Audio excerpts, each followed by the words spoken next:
Hi guys, good afternoon. Kakatapos lang ng shift ko and sobrang pagod na pagod ako today kasi marami kaming ginawa sa ward.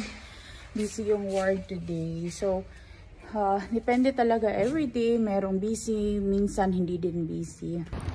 Tapos na yung shift ko pero hindi pa kami uuwi. Sunduin ako ni Anika and hindi ko. Dito na sila sa parking space ngayon. Sobrang mahangin ngayon dito sa amin. Pasensya naman kung hindi niyo ako maririnig masyado.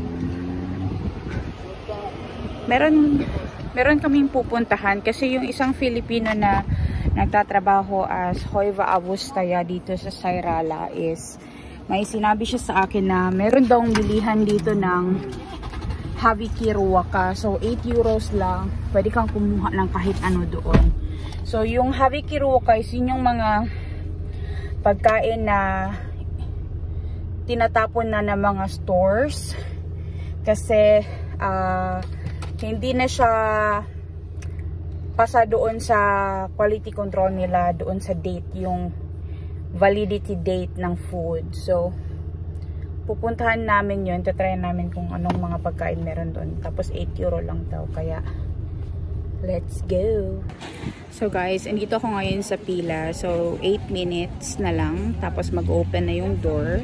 Tapos yung mga andito is may number sila pang ilan ka. So sunod ako dun sa isang lalaki. Hindi ko alam anong number siya. Pero yan, sunod ako sa kanila. Tapos papasok na kami doon. So ang bayad dito is 8 euros lang siya. Hindi ko pa alam paano yung sistema, pero kukwento ko sa inyo mamaya kung ano.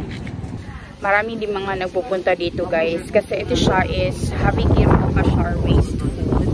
Pero hindi siya nanggaling doon sa dumpster kagaya kay Cariabel. So galing siya sa loob ng shop, tapos dinideliver siya dito.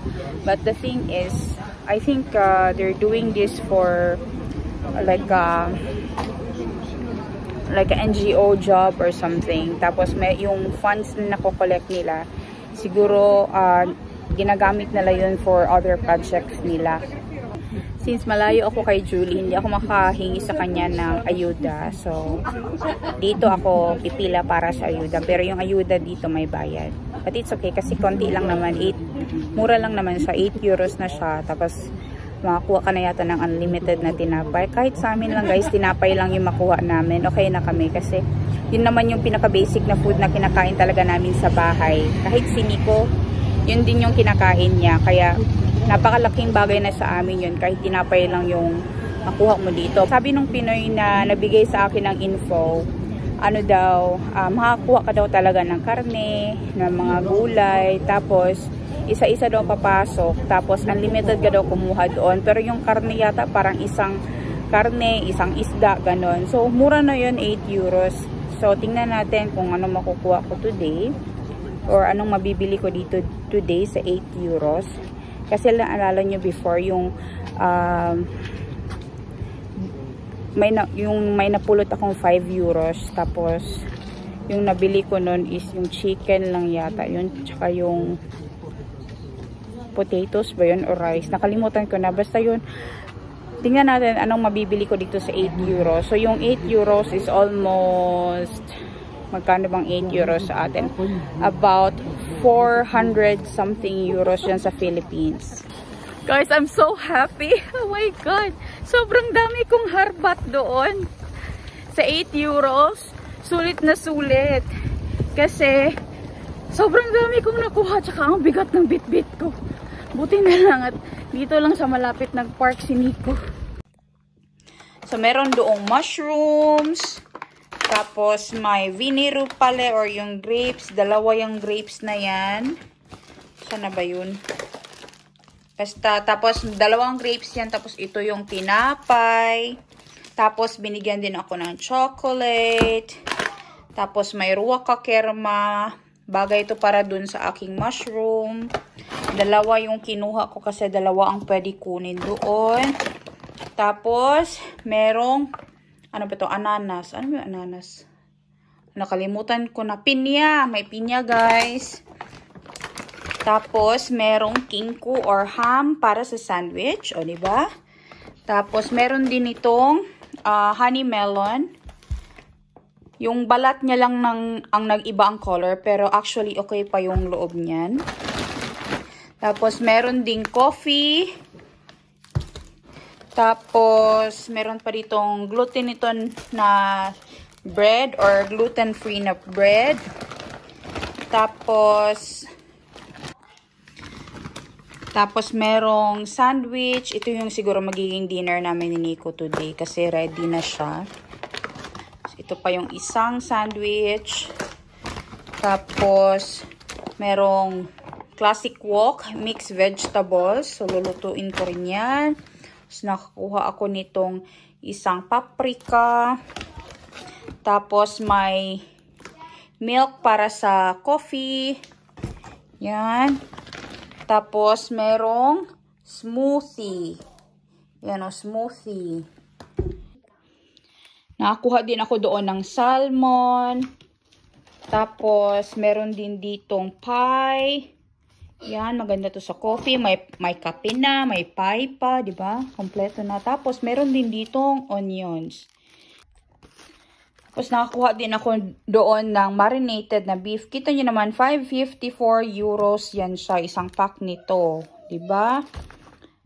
Tapos, ano pa ba ito? Tapos, itong salad din for grill. Yan siya. So, yan lahat ang nakuha ko doon, guys, for 8 euros. Kompleto na lahat. Yan, lahat-lahat. Meron bread, may coffee, may mga bread pa dito. Tapos, yung kinko, andoon yung palaman sa tinapay. May fruits, may vegetables, may... So, hindi ako lugi sa aking 8 euros. So, diba, ito, pag naluto ko to, nagawa kong food itong mga gulay, we can save it. Tapos makakatipid kami. Tapos itong tinapay, ang pinaka-importante sa amin kasi tinapay is life kami dito. Yan oh. Sobrang dami niyan. Tapos itong grapes, maubos to agad ni Nico kasi favorite niya yan. Dalawang ganito yata yung kinuha ko. Ewan ko saan ko nalagay yung isa. Or isa lang ang kinuha ko yata. Parang isa lang kinuha ko nito tapos kumuha ako nitong pineapple. Kasi alam niyo ba, ang pineapple dito mahal. Kaya kinuha ko to. So lahat ng to guys is 8 euros lang. Bawing-bawi na ako kasi itong karne pa lang 5 euros and 54 cents na yan siya. So yan pa lang mahal na yan. Tapos itong iba pa, 'di ba? Sobrang sulit talaga yung pagpunta ko doon. Yung chocolate, 2 euros to mahigit. So, ito pa lang, tsaka itong chocolate pa lang, tsaka itong, hawag nito, yung meat, 8 euros na yan siguro about.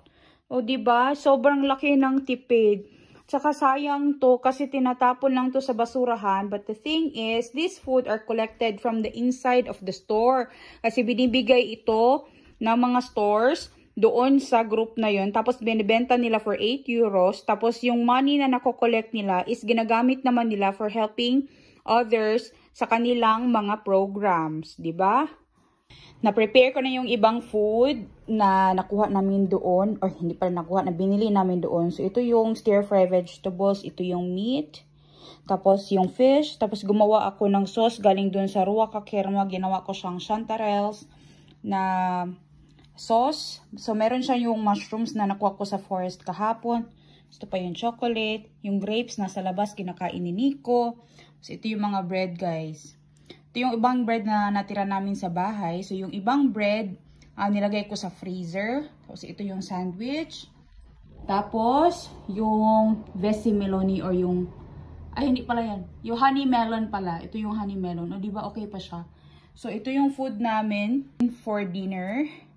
And yung kay Anika gusto niya lang daw ng fruit. So si Anika lang uubos ng lahat ng yan. So itong bread is ito yung magiging baon namin ni Nico bukas.